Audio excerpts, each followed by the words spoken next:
creative buddies. I hope everyone is fine, and also hope that you have seen my previous video regarding if you are taking biconvex lens and changing the position of the object, then where will be and how will be the image formed. That was an interesting experiment. If you haven't watched that video, please do watch it.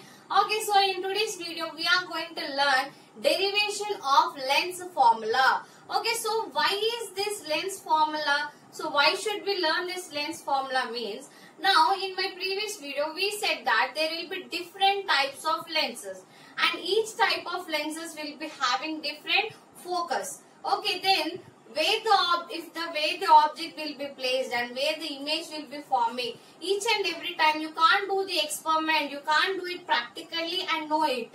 Sometimes you need to know just the focus of the lens and you need to identify the image formation distance. So that's what is the use of this lens formula. Okay, if you are given any two terms in the three, that is focus, distance of the object and distance of the image, in these three if you are given with any two of it, then you can find out the third one. So this is a very simple derivation. So by this simple derivation you can know how we got this lens formula. Okay, it is a very easy derivation. So let us see how to derive the lens formula. Okay, so here we have taken a biconvex lens, and for that biconvex lens we have placed the object at O, and the light rays are passing from the O, that is from the object, and the distance between the optic center and the object is PO, that is nothing but your object distance U. Okay, and there are two light rays passing from the object.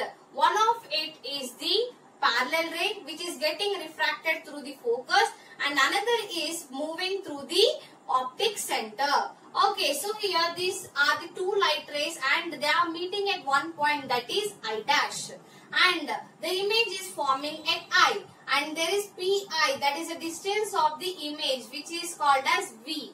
Okay, and again we have the parallel ray which is refracting through the focus, that is F1, and it is the distance of the focus, that is focal length. Okay, so we got the three terms. Then how to derive the formula?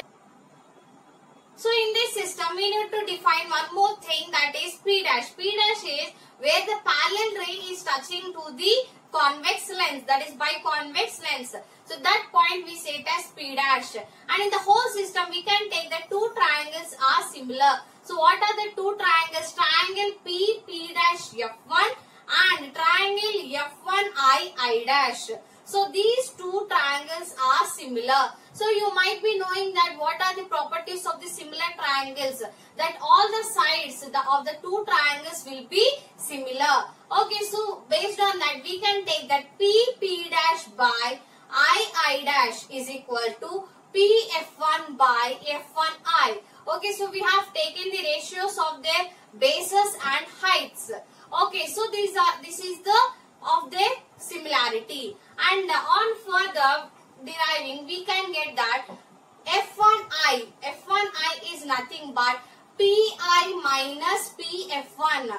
Okay, so this is F1I is only the distance of the from the focus to the image, and we are subtracting it from the whole distance, that is from the optic center to the image. So PI minus PF1. So by subtracting we will be getting the F1I, and this F1, that is equal to PI minus PF1, we are going to substitute in the first equation, that is P dash by I dash is equals to PF1 by PI minus PF1.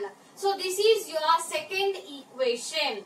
And okay, let us keep this aside. And after, there are other two triangles which are similar. So that is O dash P and PI dash. Okay, so these two triangles are also similar. Okay, again the same property where the sides and bases will be similar. So the ratio will be O dash by I dash equal to PO by PI. Okay, so we have taken the ratios of the bases and sides.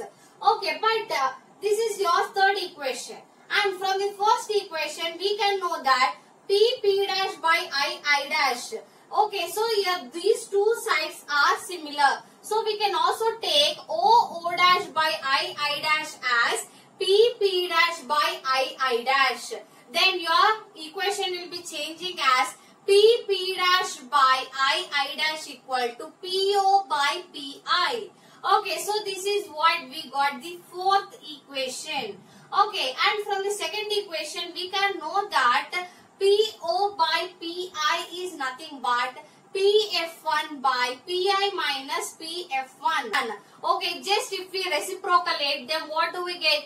PI by PO is equals to PI minus PF1 by PF1.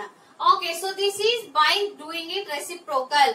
So here on further splitting the terms, we get that PI by PO is equals to PI by PF1 minus PF1 by PF1. Okay, so here PF1 and PF1 can be cancelled and we get minus 1. So your equation will be PI by PO is equals to PI by PF1 minus 1. Okay, so here this is your fifth equation. So dividing this fifth equation by PI, we get 1 by PO is equals to 1 by PF1 minus 1 by PI.